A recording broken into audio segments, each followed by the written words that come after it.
नमस्कार, आप देख रहे हैं कबीर न्यूज। मैं हूं आपके साथ ऋचा कमल। भारत और चीन के बीच सीमा पर तनाव जारी है। कूटनीतिक स्तर पर बहुत सारी दौर की बातचीत के बाद ग्राउंड स्थिति में कोई बदलाव नहीं आया है। दोनों देशों के सैनिक डटे हुए हैं और जिस तादाद में सीमा पर जवानों को भेजा जा रहा है, लग रहा है यह संघर्ष लंबा चलने वाला है। लेकिन देश को इस बारे में जो भी पता है वो मीडिया रिपोर्ट के आधार पर ही पता है। मोदी सरकार कुछ भी खुलकर देश के सामने नहीं रख रहे हैं और ऐसा हम नहीं कह रहे हैं। खुद सरकार के अलग अलग मंत्री अलग अलग बयान दे रहे हैं। जैसे कल बुधवार को गृह मंत्रालय ने संसद में बताया कि बीते 6 महीनों में चीन की तरफ से सीमा पर कोई घुसपैठ नहीं हुई है। गृह राज्य मंत्री नित्यानंद राय ने राज्यसभा में दिए लिखित जवाब में ये बात कही। इससे एक दिन पहले मंगलवार को रक्षा मंत्री राजनाथ सिंह ने लोकसभा में कहा था कि पूर्वी लद्दाख के कई इलाकों में भारत और चीन की सेनाओं के बीच तनाव की स्थिति बनी हुई है। इनमें गोगरा, कोंगका लॉ और पेंगोंग झील के इलाके शामिल हैं।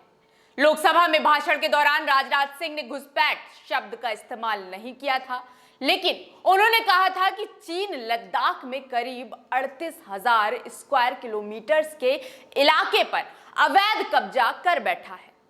इसके अलावा 1963 के साइनो पाकिस्तान सीमा समझौते के तहत पाकिस्तान ने पीओके में अवैध रूप से कब्जाए 5,180 स्क्वायर किलोमीटर इलाके को चीन को दे दिया है। इंडिया टुडे की एक रिपोर्ट के मुताबिक गृह मंत्रालय के एक अधिकारी ने बताया कि इन्फिल्ट्रेशन यानी घुसपैठ, सीमा का उल्लंघन यानी ट्रांसग्रेशन और इनकर्शन यानी चढ़ाई के अर्थ मिलिट्री में अलग अलग होते हैं। घुसपैठ शब्द का इस्तेमाल सीमा पार कर घुसने वाले आतंकियों के लिए होता है। ऐसे में ये कहना गलत होगा कि सीमा पर कोई घुसपैठ हुई है। कांग्रेस नेता राहुल गांधी ने उठाया सवाल और बोले, आप क्रोनोलॉजी समझिए। राहुल गांधी ने ट्वीट किया, आप क्रोनोलॉजी समझिए। पीएम बोले कि कोई सीमा में नहीं घुसा, फिर चीन स्थित बैंक से भारी कर्ज लिया। फिर रक्षा मंत्री ने कहा चीन ने देश में अतिक्रमण किया। अब गृह राज्य मंत्री ने कहा अतिक्रमण नहीं हुआ, मोदी सरकार भारतीय सेना के साथ है या चीन के साथ। इतना डर किस बात का? 5 मई को लद्दाख में पेंगोंग झील के पास भारत और चीन की सेनाओं के बीच झड़प हुई थी। इसकी खबर एक हफ्ते बाद आई थी। पेंगोंग झील के अलावा भी चीनी सेना ने कई और जगह भारतीय इलाकों में घुसने की कोशिश की। गलवान घाटी और गोगरा पोस्ट में भारत और चीन की सेनाओं के बीच फेस ऑफ शुरू हो गया। दोनों सेनाओं में 6 जून को कोर कमांडर स्तर की बातचीत भी शुरू हुई, लेकिन बात नहीं बनी। फिर 15 जून को दोनों सेनाओं के बीच हिंसक झड़प हुई। इसमें कर्नल संतोष बाबू समेत भारत के 20 जवान शहीद हुए। चीन के कितने जवान मारे गए, इसकी जानकारी चीन ने आज तक नहीं दी। अलग अलग रिपोर्ट में अलग अलग दावे किए गए, लेकिन इसकी कोई आधिकारिक पुष्टि नहीं हुई। 19 जून को देश प्रधानमंत्री नरेंद्र मोदी ने मजबूती से कहा कि ना तो हमारी जमीन पर कोई घुसा है और ना ही किसी ने कब्जा किया है। इस बयान को लेकर विपक्ष ने खूब बवाल किया। एनएसए अजीत डोभाल ने चीन के विदेश मंत्री वांग यी से बात करके तनाव कम करने पर सहमति बनाई। गलवान घाटी में दोनों सेनाओं में डिसएंगेजमेंट भी शुरू हुआ, लेकिन पेंगोंग झील को लेकर बात बिगड़ गई।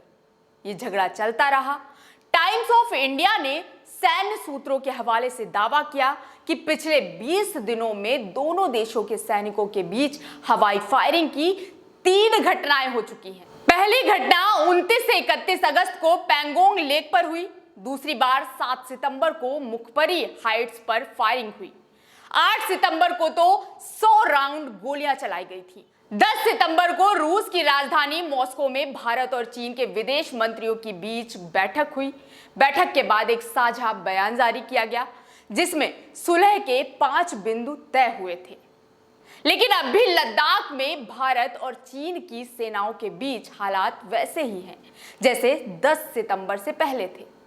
उल्टा दोनों ओर से सैनिकों की तैनाती और युद्ध सामग्रियों की आपूर्ति भी बढ़ रही है। समाचार एजेंसी रॉयटर्स के अनुसार भारत ने लद्दाख में चीन से लगी सीमा पर एयरक्राफ्ट ट्रांसपोर्ट की तैनाती बढ़ा दी है और साथ ही सभी लॉजिस्टिक नेटवर्क सप्लाई चेन को सक्रिय कर दिया है। लद्दाख में सर्दी दस्तक देने वाली है। यहां कड़ाके की ठंड पड़ती है और तापमान 0 से भी बहुत नीचे चला जाता है। ऐसे में ठंड आने से पहले भारत सरहद पर सभी तरह की आपूर्ति को सुनिश्चित कर रहा है। रॉयटर्स के अनुसार हाल के महीनों में तिब्बत से लगी सीमा यानी लद्दाख में भारत की यह सबसे बड़ी सैन्य तैयारी है।